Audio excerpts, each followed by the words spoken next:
In the royal courts of Putado City, Gikachi had served Queen Lolori with dignity for 15 loyal years. But seasons change, and so do destinies. She had this dialogue with the queen on her resignation. Your Majesty, it's time I wore the garments of a wife, not a maid. My suitor and his family have visited my family for the final preparation for our marriage. I am graciously requesting my Royal Highness to accept my resignation after years of my loyal services. Okay. My loyal maid. Your father has discussed your marriage proposals with His Majesty, King Poji Tudi, my husband. We have agreed to relieve you with adequate compensation. With her blessing, Queen Lolori released Gikachi, and summoned a quiet girl from Kokoto village to take her place. Her name was Telina. Timid, humble, and quick to smile, Telina found her footing quickly, and was officially introduced to palace staff as Queen Lolori's personal maid.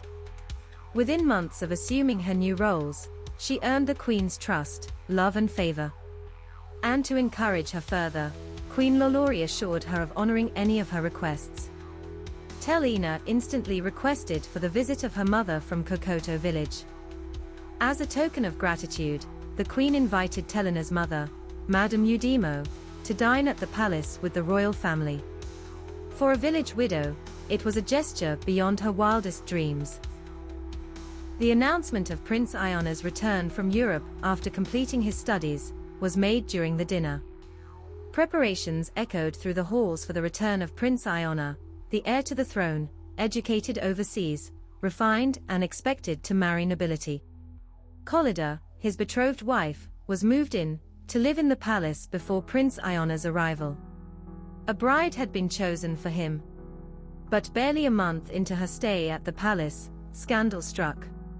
Khalida was pregnant, and the child wasn't Ayana's.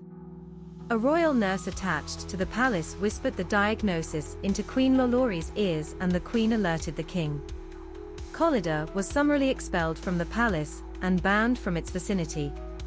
Prince Ayana's reactions about Khalida's saga were more against the tradition of betrothing wife to a prince by the palace. He protested unsuccessfully against the tradition while in Europe and pleaded to be allowed to come home with his girlfriend, but his request was overruled simply because the lady was not from Putado Kingdom. Before frustration set in, fate had something in store, and under the nose of Prince Ayana. Disgusted by betrayal and unrealistic tradition, the prince discovered something inward. As he sat in the royal garden, Telina came with a tea tray to serve them. Prince Ayana was instantly flabbergasted by her beauty and her calm demeanor. And from that moment his thoughts of Telina doused his nostalgic feelings about Khalida. Few days later, this dialogue occurred. You are unlike anyone I have ever met. Telina, who are you and how did you end up here as a palace maid? Thank you, my prince. As you already know, my name is Telina. I'm sorry that I have to go back to my duty post now. Your mother, the queen, is expecting me.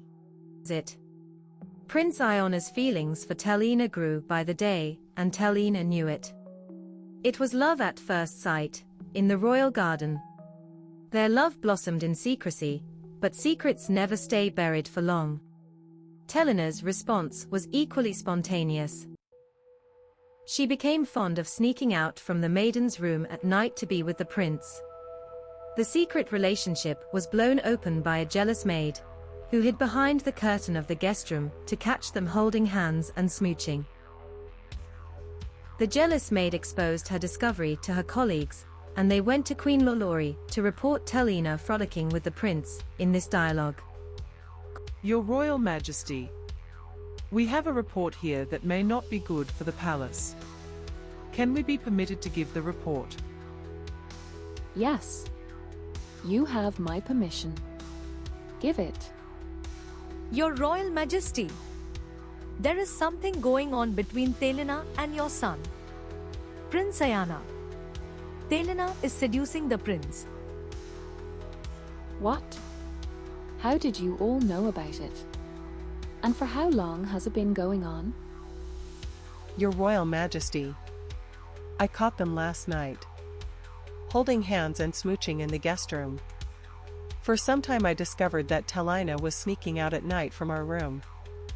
I wanted to be sure of her whereabouts, so I followed her into the guest room. I hid behind the curtain and saw everything.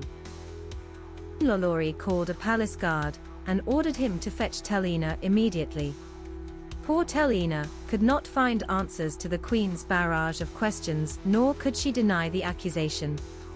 The next day, King Putado ordered the palace guard to escort Telina out of the palace and lead her to Putado village without explanation, compensation nor goodbye.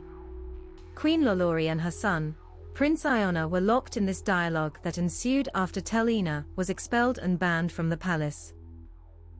How dare you shame this royal house with a maid? How? I owe you respect, mother, but not my heart. Chiefs held a meeting with King Putado, discussing the purification of the land they alleged Prince Ayana defiled. While they condemned the prince for sleeping with a palace maid, they also made plans to betroth him to one of the chief's daughters. But the prince stood his ground, insisting that, "I am not a pawn. I will marry for love, or not at all." Prince Ayana thereby left the palace war room and went to his apartment in anger. In a rare royal defiance, Prince Ayana packed his suitcase, left the palace in a black SUV, and moved into their second home outside the palace. For the next few months, Prince Ayana traveled to Kokoto, spoke to Madame Udimo, and promised her daughter a future filled with dignity, not shame. Madame Udimo simply replied, "If your heart is true, then you already have my blessing." Prince Ayana spent quality time with Telina in Kokoto village, and even accompanied her to the farm with all pleasure. 1 year has passed. Whispers softened. Resistance faded.